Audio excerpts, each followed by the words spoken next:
Welcome to the Women Changing the World podcast, a podcast on a mission to bring you some of the most amazing women I know who are doing incredible things to generally make the world a better place.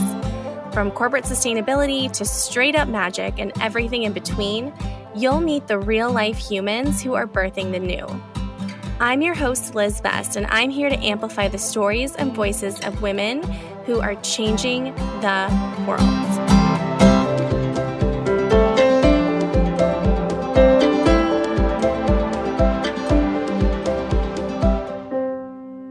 Oh my goodness, I am so excited for our latest Women Changing the World episode with Carly Valancy.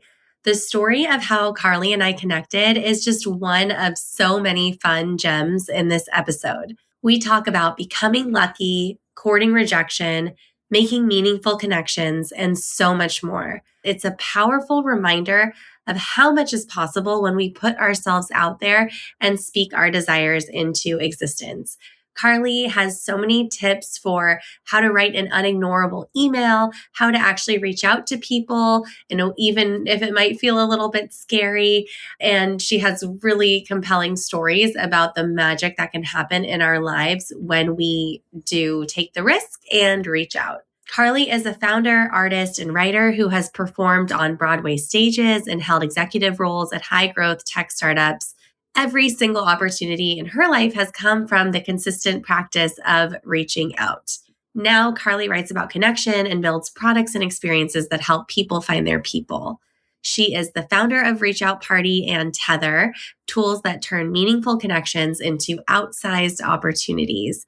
And she is the co-founder of Momentum, a growth consultancy geared toward helping health and wellness startups scale.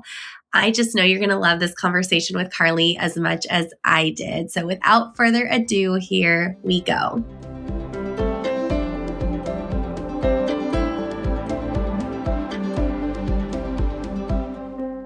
I cannot wait to talk all about increasing the surface area for luck with Carly. Carly, welcome to the Women Changing the World podcast.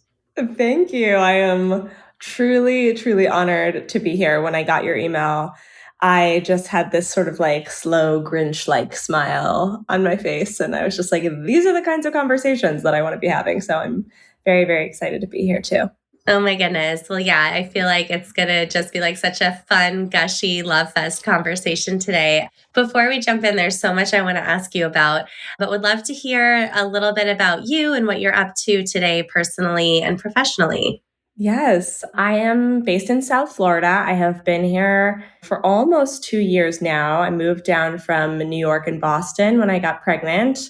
And so I have a 15-month-old.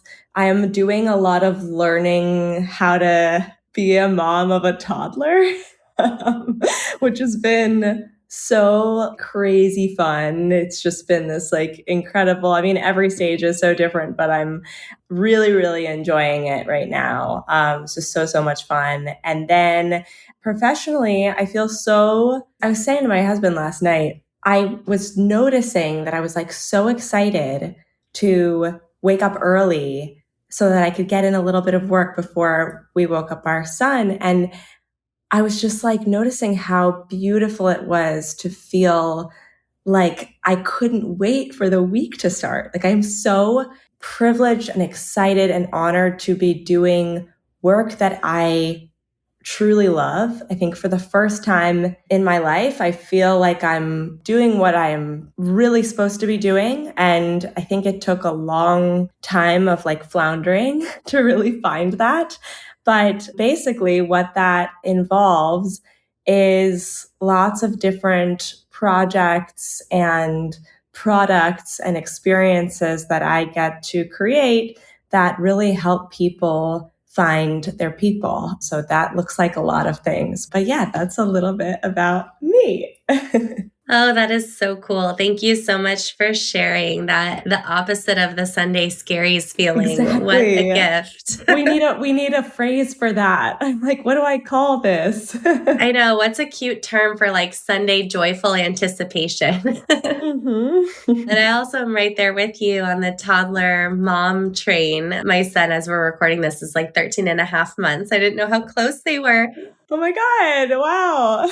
Yeah. Oh, it has been so fun. I've been so pleasantly surprised by how fun of an adventure this has been. I love that. Oh, that's a whole separate conversation for us. Totally. I hope you don't mind my sharing. I loved when we first were talking about this, when you shared that your son has been sleeping with a soccer ball. And I was just like, oh, No, it's the best. that is the sweetest. It's amazing. It's like so cool. I feel like at this age, they're just like really kind of coming to life and to be able to get to know these people that came from us. I mean, it's just amazing. But yes, he sleeps with a soccer ball. We did not force it at all. That was his choice.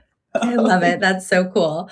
Before we get into that, again, as I mentioned, there's a lot for us to talk about today, but I think it's so fun to share the behind the scenes origin story of how we got connected and how this conversation came to be. I first got connected to your work because I received an email from you about how to write an unignorable email, which inspired me to write you what I hoped was an unignorable email using your template. And at the time, I wasn't even totally sure how you got in my inbox. However, I did figure it out later. And I loved that at the bottom of your email, you had said something like, I hope that this email feels like a good omen when you read it. And it felt like such a good omen to me because I was specifically had been asked a day or two before by our GCC members who are curious to learn how to activate second degree and beyond connections. And then all of a sudden, here you are in my inbox with this how to write an unignorable email. And I was so delighted that you responded to my email that I wrote. We'll talk about all that. I'm curious, what inspired you to even start thinking about how to write an unignorable email? Oh my gosh. I mean, first of all, I love that. And I don't know how you got in how I got in your inbox either. Were you able to connect it back? I think I had signed up for and wasn't ultimately able to attend live your Sublime workshop. Ah, okay. Amazing. Amazing. Yes. Oh, I love Sublime. Yeah. But at first it was just like, what a random good omen. Great. I love that. Yeah. Originally, I started my career working in musical theater and pursuing a career on Broadway. And I just realized how kind of awful the system was and what I like to call like the front door, which is basically like the place where the people go to get the thing that we're all trying to get. So it's like in this case, maybe for a lot of other industries, it's different. But in this case, that front door is going to open calls, going to auditions. And I, for about 6 months, was really doing like the actor thing. And I just thought like there has to be a better way. And someone actually sitting next to me in one of the audition rooms just kind of made this comment to me that was like, life is about who you know. I don't know, something really clicked and I decided to take that simple idea very seriously. And right around the same time, I read a book called Reach Out by Molly Beck, which really kind of broke down the specifics of like, how do you send an email to someone in like a networking frame of mind? And I was like, I'm going to reach out to one person every day for 100 days and see what happens. And that's how it really started. But I think what was so cool about that challenge was I did it so that very specific outcomes could happen, right? It's like, that's the way that a lot of us approach networking, which is like, I want this thing. I'm going to meet or reach out to the people that could help me get this thing. And what I realized at the end, throughout the challenge and at the end, was like the art and science of the email is so overlooked. And I think we've all been taught these performative ways to reach out to people, whether it's an email or it's a DM or whatever. And you kind of can get stuck in that rhythm of reaching out to people in the way that so many other people are too. And so I was like, the challenge itself got me really interested in how do you actually break the mold of creating what is an unignorable email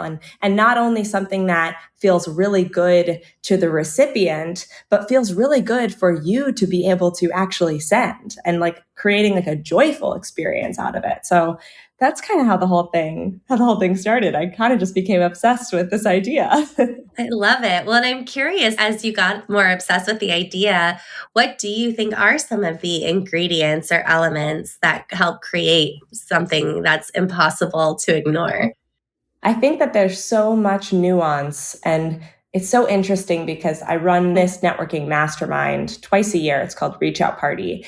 And it's amazing how even when I think I have learned everything there is to learn about creating new connections and following up and all of the sort of detailed minutia, someone shares a draft or asks a question that I'm like, wow, I've never thought about it like that before. And it just is so cool because I feel like there's an endless amount to learn. So I will say that over the past 6 or so years of really being intentional and going deep on this subject, I do have a recipe, but I am saying now as we record, I'm very open to be proven wrong and very open to it changing 6 years from now. So I'll say that. But as of now, I will share that an unignorable email typically has 3 of the 4 qualities. It is specific, generous, relevant, and honest. So it can be difficult to include all of those, but I like to think about it like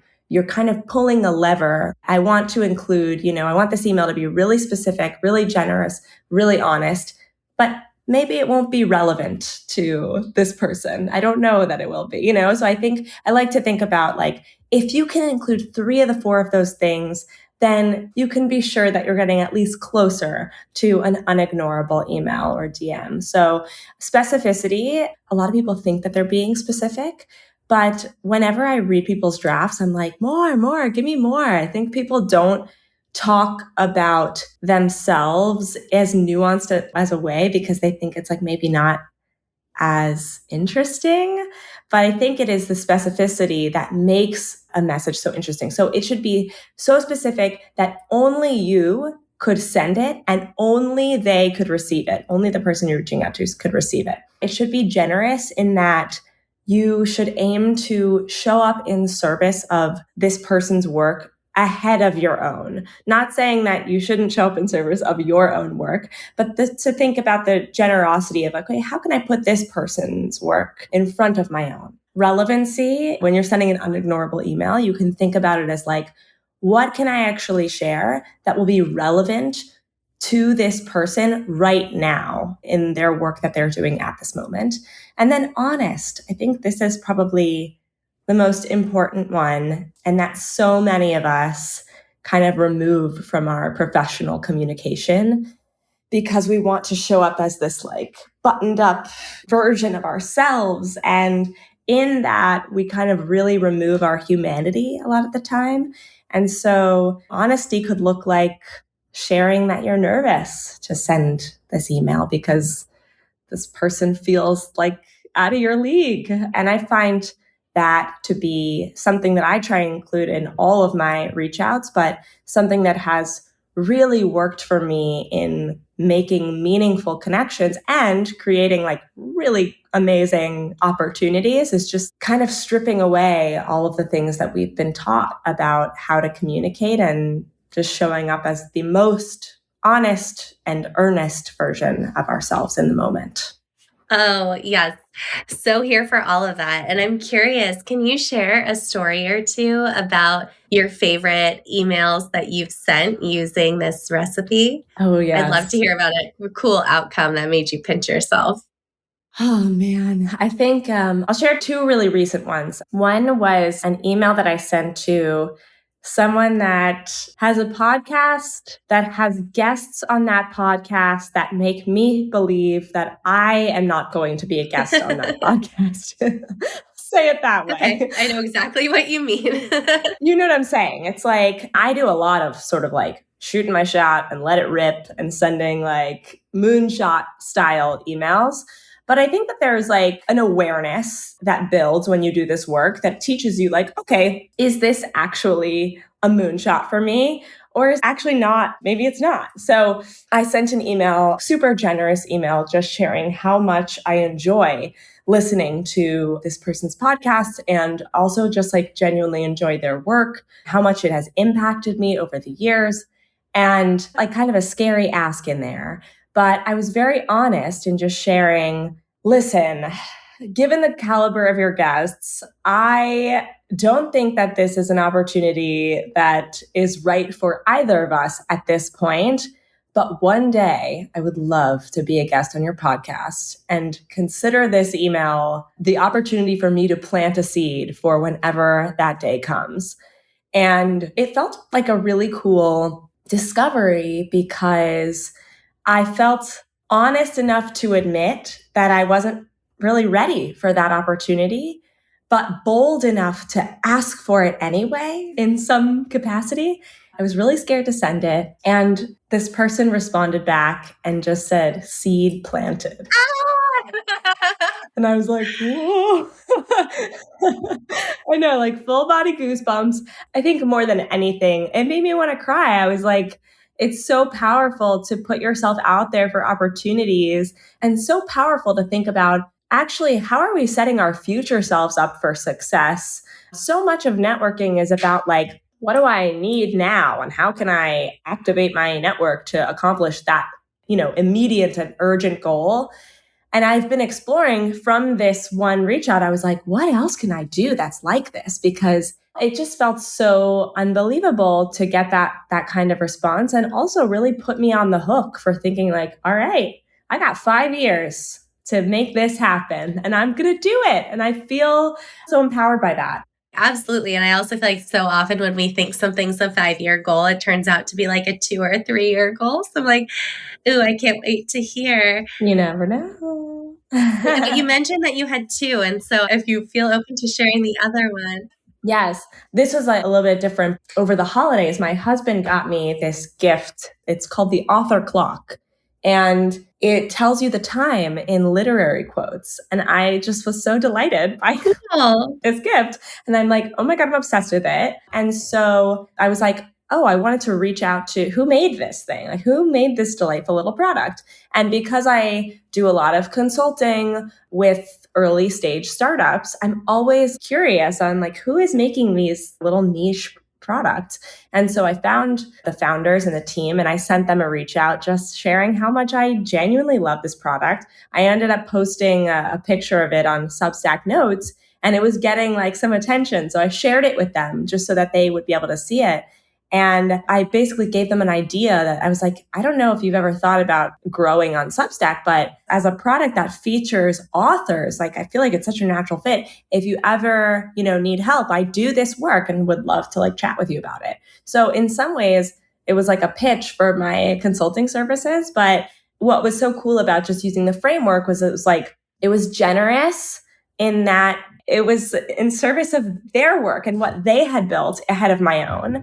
It was relevant. I'm like, I just shared this. I don't know if you've thought about this platform, but it might be relevant to you. And it was super specific. I told the story of how my husband gave me the gift and it sits on my desk. And it was clearly only an email that I could send and only one that they could receive. So those example of using 3 of the 4 there, but it ended up working out and we got on a call and started collaborating. And it's just such a cool example of like, oh, wow, sometimes it's just about finding the right person at the right time. And I think sometimes we are so afraid of like, oh, what is this person going to think? And it's like, if you can imagine like, oh, maybe this person's actually waiting to hear from me, sometimes can like lead to really cool opportunities. Yes. The specifics are so juicy. And I love the boldness in both of these examples. And I think the self-efficacy and agency and knowing that you're bringing something to the table, that generosity of spirit in both of those. And so cool to hear about both the seed being planted and that door getting opened for really cool aligned work that wasn't coming from a like, let me pitch you my services, but just, I love your product and like, not sure if this is a thing that you've thought about, but like, look at the love you're already getting over here.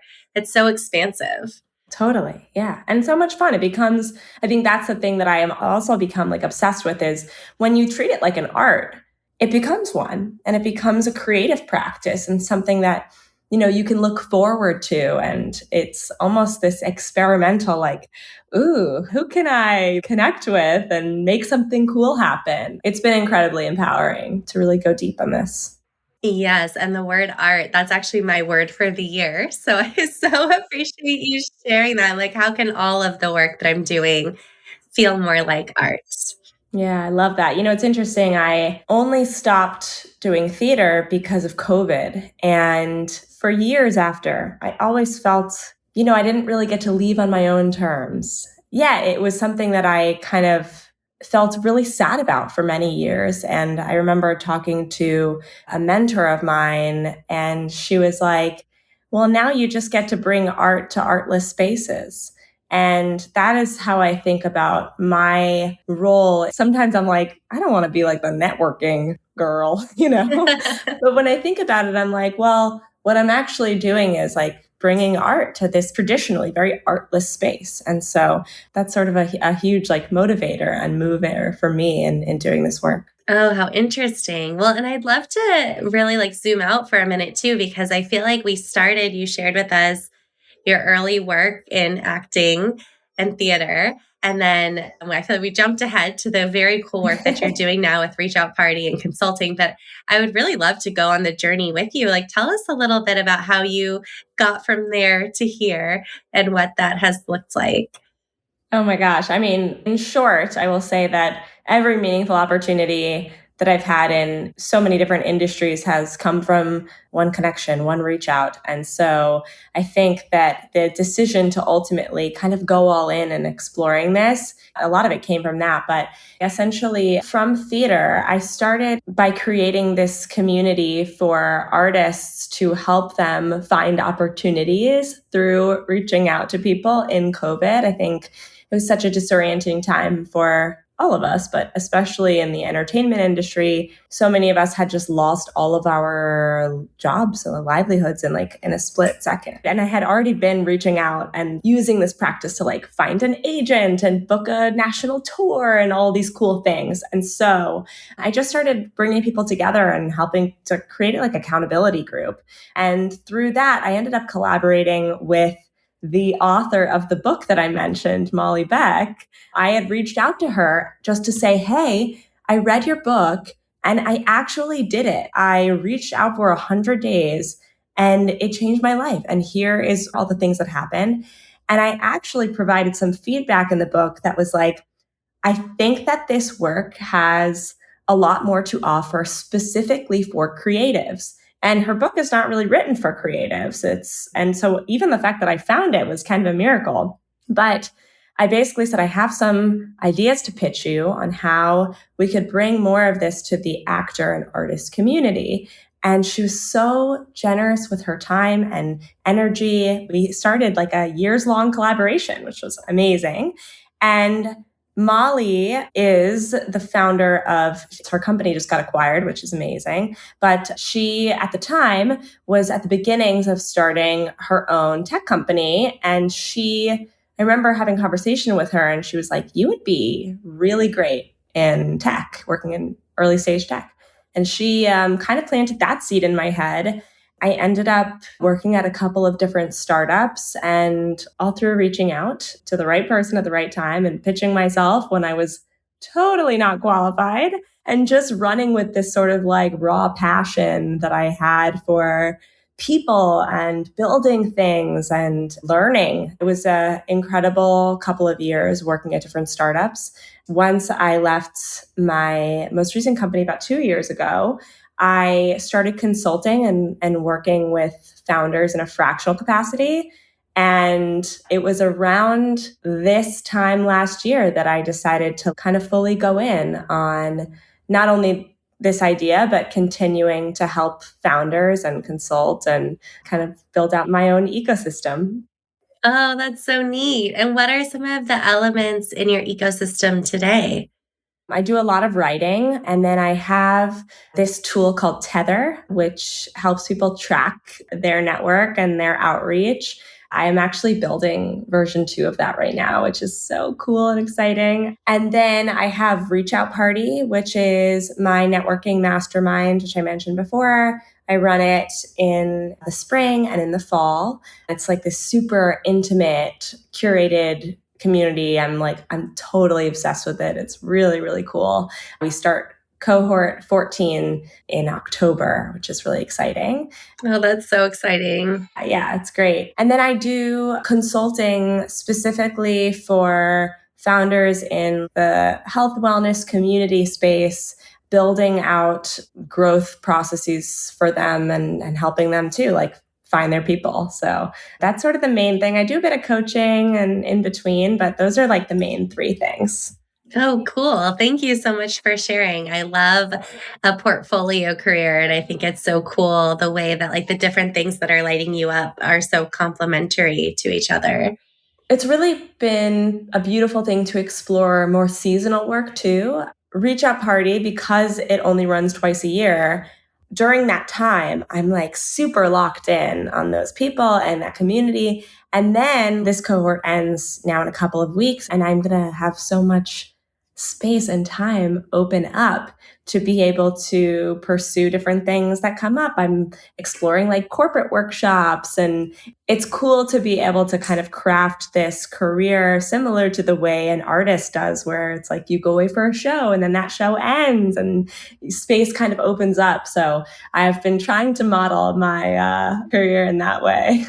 That's awesome to hear. Yeah, I feel the same. I've been like getting to more of a seasonal cadence with some of the things I do in my business. And it's like really nice, I think, both as a founder to have some of that predictability of like, yes, we do this thing. It's every summer. If you want to do it, join us next summer. It gives people time and space to plan. Mm-hmm. Yeah, and just I think can offer some really cool cycles to kind of follow and track in work that I think otherwise I find in entrepreneurship, it can be so tempting to think that like everything has to happen right now this quarter. Oh my gosh. Yes. And that seasonal approach I'm finding, which is like always a work in progress for me, but I'm finding it gives so much more space. Totally agree. It's just also like interesting too. I think it challenges me to think about how I'm spending my time. And when things do have an end date, it really challenges you to think more strategically. Totally. I'm curious, where along this journey did you decide that you wanted to feel like a good omen? I feel like that's such a beautiful, I don't want to say tagline, but just reflection of the feeling you want to leave people with. And I'm curious how you landed there. It's interesting. I think that in this cohort of Reach Out Party, I've sort of realized that oftentimes the people that are joining the mastermind come in with one idea of what they're looking for, what they hope to experience, and leave with like a totally different one and equally as beautiful, if not more, but I think it's like one of the things that I've realized. So I did that 100-day challenge. I'm actually currently in the middle of another one. I'm about to finish it up. And what I've realized after years now of tracking my outreach and taking this as a real serious creative practice is that there are 2 really big things that come out of a networking practice like this. One is like actual, tangible opportunities, conversations with people that are like, oh my gosh, this thing happened because I reached out. And those things are amazing. And that is often what you go into, networking in mind with. But there's like a second thing, which is the ideas that like change your mind about something, or conversations you have with people that set you on a completely different path.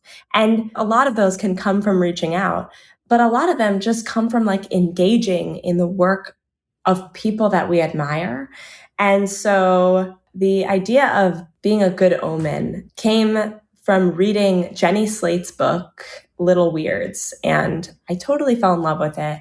And I'm obviously make it a practice to reach out to people that I admire. So I reached out to Jenny Slate and she never got back to me. Of course, I never would have expected her to, but in crafting that reach out, I really had to think like, what do I actually love about this book and how has it changed me? And one of the pages in the book said, when I come across people, I'd like for them to feel like it's a good omen. And since I read that, I have made this intention a huge part of my life, a huge part of my networking practice, so much so that whenever anyone joins Reach Out Party or purchases Tether, it's like the first thing you do is set an intention. When I reach out to people, I would like for them to feel, and you just insert your own. And I think it is one of the most powerful things that you can do is choose an intention for yourself, both in this practice, but in life too. Absolutely. It's funny because I had just reflected on that before I was introduced to you and your work. And I had come up with the phrase like permission slip as my own intention, and like reading good omen as yours. I was like, how complimentary. And I love that you're starting with intentionality in this work because I think it can be so powerful. Hi, this is Liz. I'm jumping in to interrupt with a quick PSA that if you would love the opportunity to learn from leaders like Carly, you should join us inside Girls Club Collective this summer. Not only is Carly teaching a guest expert session inside our community, but our next cohort will be all about becoming magnetic. How do you get so aligned with what you want that it comes to you? I absolutely love thinking about this question, and I've led this program at least once a year since 2021. If you are ready to show up for your next level, both energetically and on paper, physical or virtual digital paper, and you're ready to build reciprocal relationships with people who actually want to help you get what you want, you should join us. This cohort is going to be magic, and you can find all the details on our website, girlsclubcollective.co.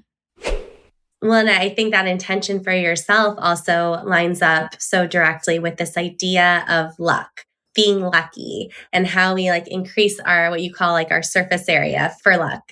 So maybe let's start with a definition. I'm curious, like, how do you define or think about luck or being lucky? Yeah, I've been doing a lot of thinking about this, especially recently. A lot of people I'm sorry I'm bringing up Reach Out Party so much. It's happening right now. So it's like so on my mind. And I feel like the conversations we're having in that space they're so relevant. But someone actually in one of the meetings that I had this morning, one of the people in the cohort feeling kind of like, I haven't talked to this person in like 7 years. We worked together, but it's been a long time. And I'm feeling like weird about following up just because I like need something. And I'm kind of feeling like icky about it. And we were just talking about how like, it's just never too late. It's never too late to connect with someone or reconnect with someone. And I think that's where honesty can come in a lot.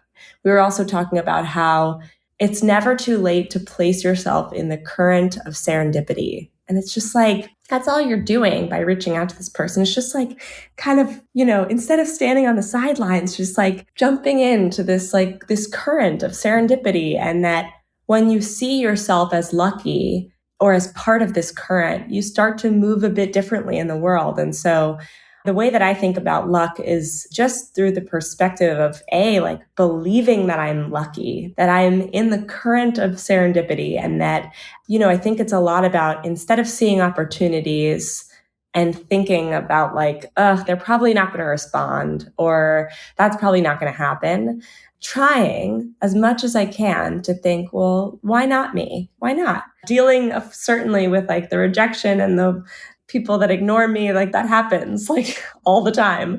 But I think that it's a lot of the way that I think about luck is just starting with that belief that I am a lucky person. That's all that really there is. Yeah.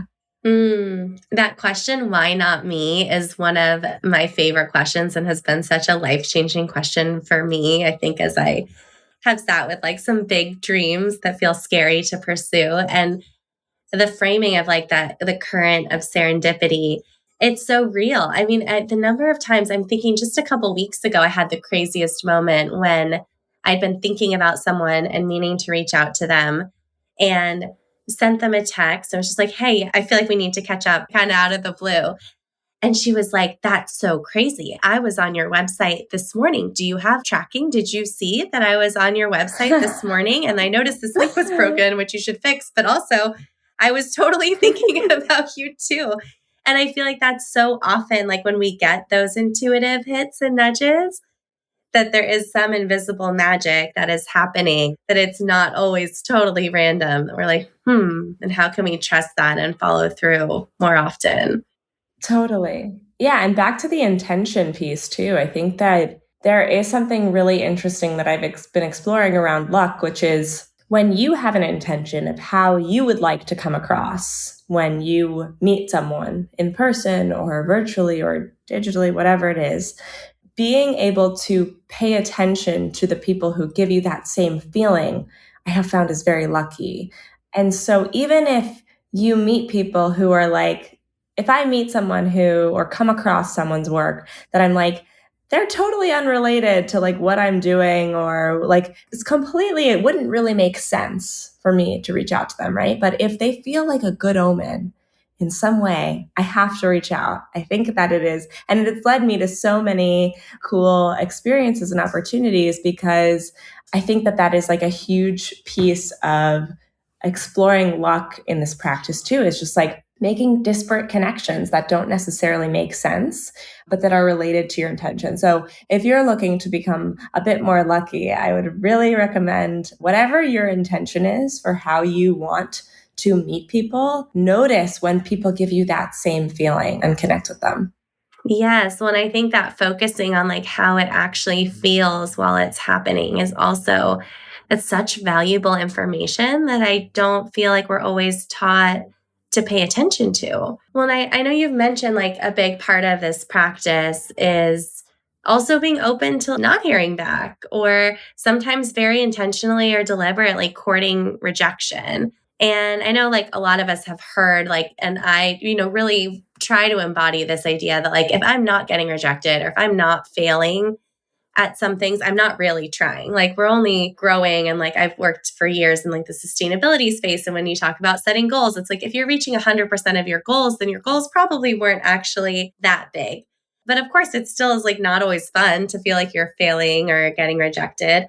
And I'm curious how you think about rejection. I'm using air quotes in this work. Oh my goodness. I mean, I think that just like anything else, courting rejection is very much a skill. It is a muscle that you build over time, and it gets a little bit easier, but it always like stings. It always like doesn't feel good. And so I think just like knowing that in the long game, if you are reaching out consistently, something is going to happen. Whether you connect with the right person or whether you just happen to like learn something from someone that changes the decision you make, like something positive, it is worth doing for these reasons. And so that is like kind of the thing that grounds me, is knowing that rejection is part of this process. Spending a lot of time on an email I feel really good about, getting my hopes up about an opportunity. It is all part of the process of the long game of this is worth doing. And I think that's what keeps me going in the moment, is that like, it's only a matter of time, It's like the whole, what is the saying about like, you can't You miss 100% of the shots you don't take. Yeah.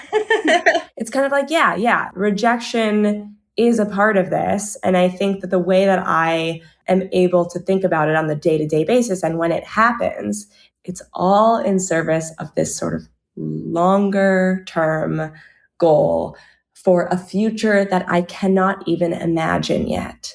And that is something that really, really helps.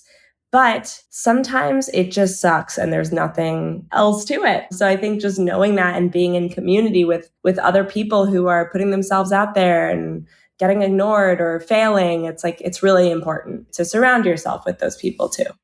Absolutely. I totally agree. I think so much about that, like Brene Brown approach to shame busting is like the first thing to do when we feel shame is tell someone about it, because it immediately dispels the power of the shame, and community can be so transformational. I think when we are putting ourselves out there with things that feel really scary, both because that they can like lift us up and support us along the way, but also they can hold the things that like the disappointments alongside us too. Absolutely. Absolutely. Well, and I'm curious for anyone who's listening who's thinking like, okay, I would love to like put myself out there in some way. I'd love to send an edgy to me email or reach out.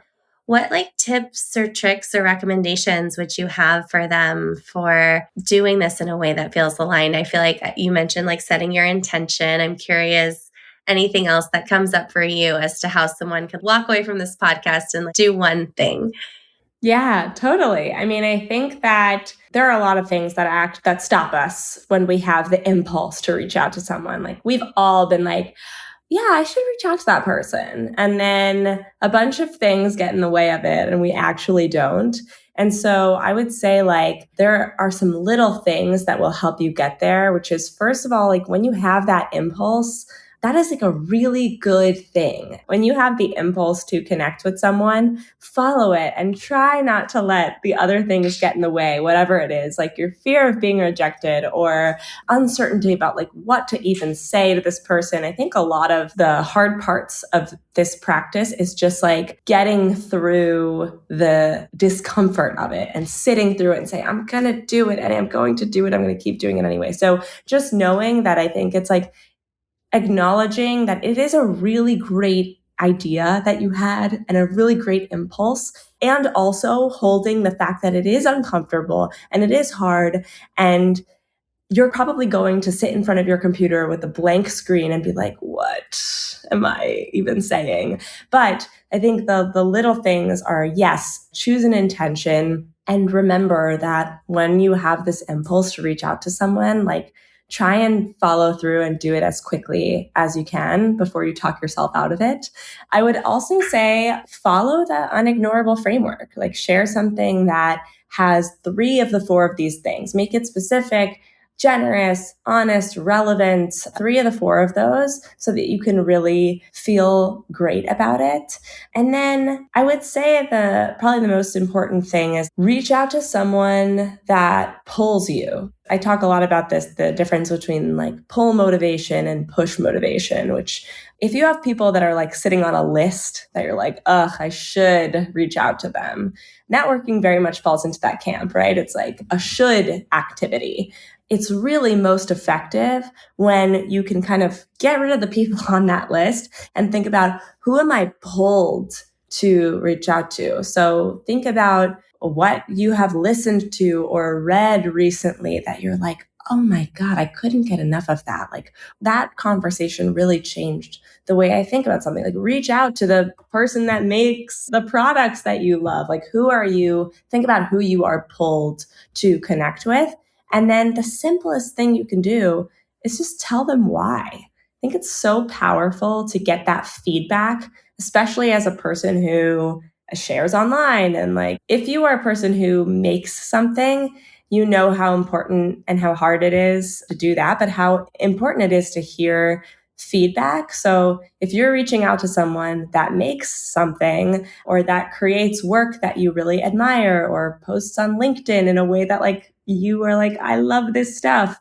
Tell them why. Tell them how their work impacts you. And that is the simplest thing. If you scrap the framework, you can just do that simple thing in 3 sentences. And it's like, it's so, so worth it. That's probably the simplest version of like, you could do this in 10 minutes. Yes. Well, and there's so many gems in there. I think like ditching the list and honoring who you're feeling pulled toward. Absolutely. I feel like so often I'll like be talking to someone who's about to pursue some really intentional connection because they're thinking about like an opportunity or something that might be next. And if they have a list, I'm like, okay, like let's look at the list. It's like, who do you really want to talk to? Like, which of these feel easy? Because I think so often we can put people on that list of shoulds, and that makes it less fun than when you're like sending the moonshot email that's just coming from a place of love. And I think there's like a role for both of those, you know, at certain times. But I think when we really trust ourselves to like lean into our intuition and honor that desire that's coming through, I'm such a believer that our desires are information about the future. And so how can we like get quiet enough for the future to speak through us? Totally. I actually just had a guest speaker inside of Reach Out Party, and he was talking about And this is another thing that I was like, oh my God, I'm so happy that you were here, because this one thing you said like kind of shocked me in the best way. But he was talking about sending scary emails and like the moonshot emails through the lens of this book that he read called Unbound. And basically he took the principles in this book and was like, it's really helped me through sending scary emails. So it's just this really cool workshop that he did. But one of the things that he shared was basically like, your desires are a gift.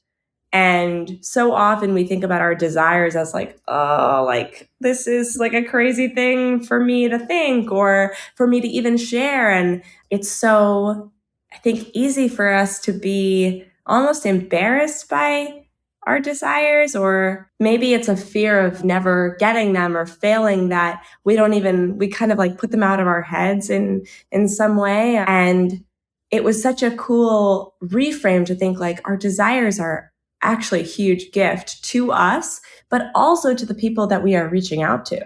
And to so many times we talk a lot about how do you close the email or the DM. It's like you get to the part at the end where you're like asking for something or not, but you're kind of like, how do I close it? I think one of the most powerful things you can do is just like plainly state your desire. Especially as women, it's like kind of this extremely liberating thing to be able to reach out to someone and just say like, I have this vision for how we can collaborate, or I really want to do this. I think a lot of people that are looking for professional opportunities feel a little bit like, how do I actually like ask for this opportunity? We have someone in the reach out party right now who's pitching herself to work at a company, and like the role doesn't exist. But I was like, just ask anyway. Like, and the ask is kind of like, I have no idea if this is a role that exists or that you want to exist, but I want to create it. Just to be able to communicate your desires in such a open way. It's like, it's a real gift. Sorry, that's kind of a ramble, but Oh, I'm so here for it. I totally agree. I feel like one of the biggest revelations of my life was in my 20s when I realized that I could just say what I wanted out loud and that people would want to help me. And why it took me like over 20 years on this planet to be like, wait a minute, I could just say the thing. Like, Yeah. what? And I know for so many of us, there's so many layers of like learning and unlearning, both I think to have this space to feel and hear and know and own our desires and what those even are. But then also, I think it's a process to rewire our nervous systems to even feel safe enough to say them out loud. It takes a lot of reps, I think. It does. It does. That's so cool. I love those stories so much. Okay, well, I could talk to you for hours. I want to ask a couple quick hit questions. So one, I'd love to hear if there's any advice that you wish that you could give your younger self. Yes. I wish that I could tell my younger self that I have what it takes to get through the really difficult, low moments. I think that as a business owner now, I was so afraid of going out on my own and doing my own thing, even though for years I'd had so many ideas of what it would be. And I stayed kind of in a safe place professionally because I was afraid to fail. And honestly, it took having like a child of my own to kind of say, fuck it, and just go for it. I think the thing that I realized is I have so much more resilience and so much more capacity to hold challenging things than I thought that I did. That's what I would tell my younger self. That's really beautiful. And it kind of goes back to the idea of like your desires are put there for a reason. You have what it takes to bring them to life. Is there any inspirational quote or reminder that like I'm a big fan of like the inspirational Post-it. I'm curious if there's any reminders that you've had up for yourself or things you've been reminding yourself lately in life or in work. The thing that I have been coming back to a lot, this came from a reach out as well. I reached out to someone and pitched them to be my mentor. And I've been reflecting on it because it's been about a year of us working together. And I think the thing that I've learned from him, that has been so life-changing is just that I've started to believe in my own gifts more. It's still tricky, but I've spent a lot of time like discrediting what I'm good at as like incidental. So for example, like regarding my people skills as like a fake ability or something. And I've really been challenged to think about how I could start to believe in my own gifts more and double down. What would it look like to go so much deeper than I've already gone on this specific topic and commit to it? Ooh, what a fun exploration. Well, I would love to know, I know you have another cohort of Reach Out Party coming up this fall. I'd love to know about the different ways to engage with your work right now and the best places for people to like find you, follow you, and keep up with you. Yeah, I have another cohort of Reach Out Party. I open applications, I think, right when this episode comes out, and there are only 40 spots in party. So definitely like look into that. If it's something you're interested in, please ask me questions about it. So incredible. And I think specifically if you're a person that is currently in or approaching a life transition, the Reach Out Party really is for the person who already has a network, who already has a career, but who is thinking more intentionally about what the next chapter looks like. So if that sounds like you, I think definitely check it out. I write on Substack and LinkedIn. You can find me also on Instagram. I'm just like my name everywhere. I do offer limited one-on-one coaching. And then if you are a founder of a startup, then I offer consulting as well.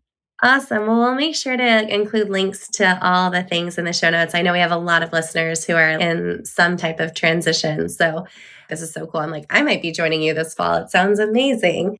I feel like you'd love it. I think so. Thank you so much, Carly. I'm so grateful for you, for your time, and so excited to continue to get to know you and your work better. Thank you, Liz. This has been the absolute best. Thank you so much for tuning into this episode of the Women Changing the World podcast. Please rate and review the podcast wherever you're currently listening to it, and don't forget to subscribe for future episodes. You can find me on Instagram at liz.best, that's lis.best, and you can find Girls Club Collective at girls_club_collective. You can also find us on LinkedIn by searching for Liz Best, that's my name, LASBEST, and Girls Club Collective. Join our mail list by visiting the Girls Club Collective homepage and scrolling down to the bottom. You'll be in the loop on upcoming events, retreats, and opportunities to make magic with us, and you'll also receive a monthly love note from my heart to your inbox. I am so excited to keep in touch.